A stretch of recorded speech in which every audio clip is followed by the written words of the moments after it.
Reacting to why it sucks to be Hadza, video by Barely Enough. Let's get into it.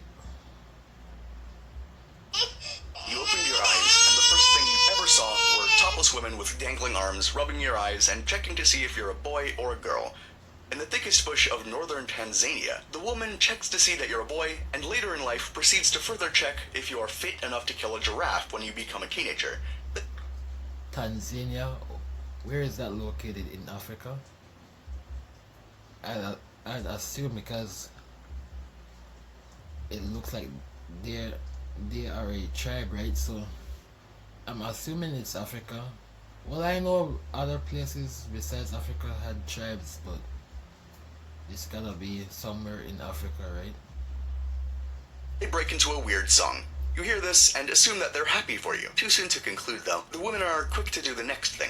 They use a rock to cut off your placenta and then shove some green stuff all over your body. All too fast. Everybody seems to be holding and cuddling you while you're still trying to identify who your mother is. As you grow, you learn to associate crying with pain, but your mother's reaction is unexpected. She makes small scars on your face, and the salt in your tears burns the open wounds. You quickly learn to stifle your cries and endure the pain. Your tribe is small, consisting of around 30 people, and everyone knows each other's names and stories. The average lifespan is around 32 years. Many infants succumbing to the harsh environment. Typically, a Hadza woman gave birth to 4 kids, but only 1 or 2 of them survived. You're determined to be one of the lucky ones. All you can hear is clicks of the tongue from the people around you, which you will learn how to speak as a language, to talk with them. What the hell is that, bro? Well, like, how do they understand each other?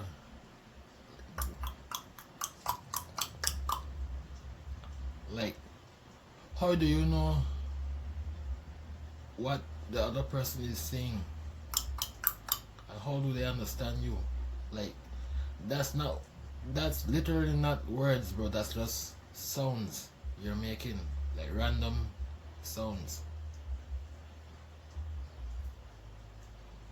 And express yourself. You are named Yunako, which means that you're from the great world beyond. In years to come, you'll later realize that you were named Yunako because of the dream your father had, and everybody seems to be named after weather, dreams, and even animals. Your first home is an empty hut made out of grass and wooden sticks, with a bamboo skin mat on the floor. You experience your first fever as an infant. Your mother straps you to her back and heads for the medicinal bush. She spits on a root and rubs it on your forehead. You become well afterward. At age 7, you learn how to chase and catch lizards with your bare hand. You're already good at climbing trees. You can now make your own twigs to brush your teeth, and you're everybody's little guy in the village. You learn to drink from the nearby stream, even when the water is murky and moldy, and trust that your body will adapt. You eat wild honey with larvae, which is the most consumed food in the tribe. You eat meat with animal waste, some roasted, some boiled, and consumed from the nail. You don't waste any part of it. You consume the meat along with the soft bones. Time crawls along. And you see how they're eating monkeys and like different animals that um the modern society will call taboo.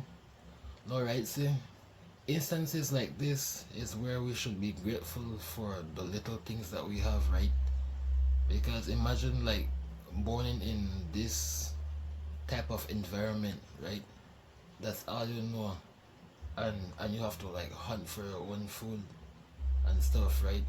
And there's no electricity, no like running water, no internet, no cable. Well, within cable ain't really a thing anymore, but just think about it, right?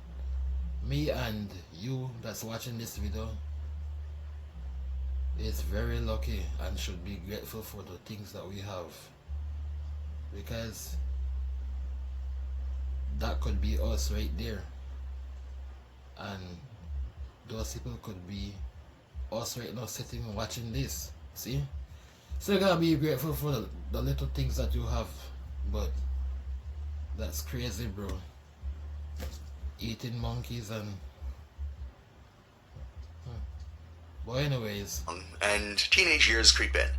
You notice your hair growing longer and forming into tiny dreads on your head. Your grip is getting better, and you're ready to shoot a fat antelope to share with the entire family for dinner. You now know how to control the pack of hunting dogs with your voice and whistle too. You start by learning how to shoot arrows in your early teen years and kill little animals like birds without entering into the forest. As you grow older though, your hunting skills become more refined, and you wear the leather and fur of your prey as a badge of honor. On your bow, you have a unique pattern that tells the story of your hunting prowess and experience. Most animals you hunt are baboons, because it's the most delicious meat. Living in Hadza is not the typical local life you ever imagined. It's more than that. It's more than farming or hunting. People of the Hadza tribe live together, eat together, hunt together, farm together, raise children together, all in things provided by nature. Thinking about getting married? Such an easy peasy thing. Fall in love and give your partner all the gifts they want. Then a ceremony of clapping, dancing, and feasting on meat follows. Your wife follows you to your grass hut, and she becomes your responsibility. And the women, they build makeshift grass huts and cook together whenever their husbands and sons return from the forest. You are now old. You don't know how actually old you are, because in this tribe, there's no time-based events like birthdays or religious holidays. The stories you share when you're now older are how you lived more than your age mates. You may want to add how you can walk 15 miles barefoot with no tears in your eyes, uphill, both ways. Nobody sleeps fully,